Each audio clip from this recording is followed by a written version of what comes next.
Okay, so for today's nugget, we're going to continue with some assessments.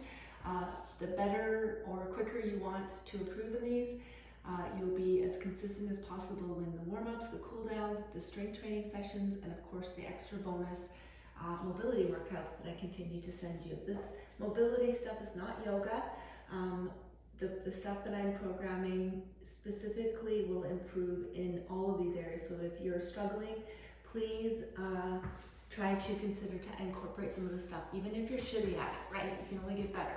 So you're going to do a child's pose. This is going to test your hip mobility.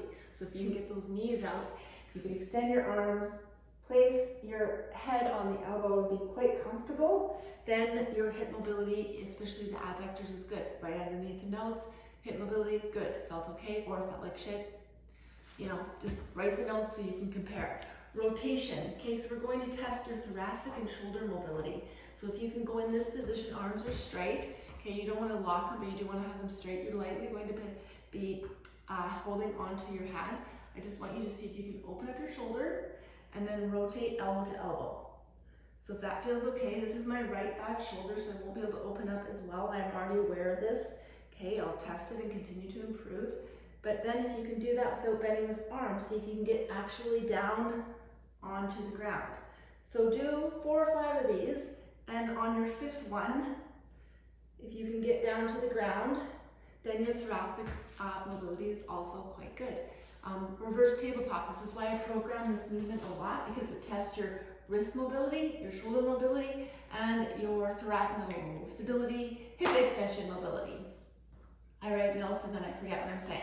So if this bothers your wrists, continue to work through some of this discomfort. If your wrists bother you through workouts, continue to work just like a muscle. If it's too much, if it's too uncomfortable the next day, then back off. But please try to push through some of this stuff to improve, all right? But if you are too bad the next day, back it off, just like the muscle work that we're doing. So reverse extension, tabletop position. If your shoulders are not as in good a shape as they should be, you will feel this. I feel this in my right shoulder, okay? Not a shock, I'm already aware of this, okay? And also wrists. So try to train through this. I see if you can hold it for about 5 seconds.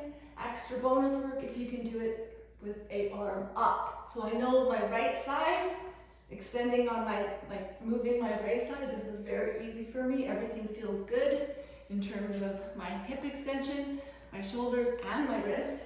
But when I go to do it on this side, that right shoulder is saying no. So in my notes, I'll say right shoulder still bothering me. Hopefully in time, it will get better.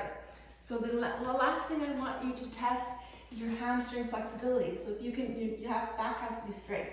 Okay, your legs are straight here. You can have a slight bend in the knee, but I just want you to have those legs straight, and I want you to see if you can touch the ground without humping over. So if you can only do knees, write down. Can touch knees with straight back. So you're going to want to watch yourself in the mirror or have someone tell you when your back has to start concaving.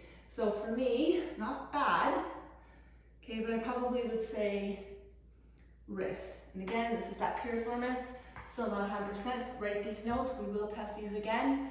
Make sure that you're being diligent on your mobility work so we can continue to improve in our strength workouts. Have an awesome week.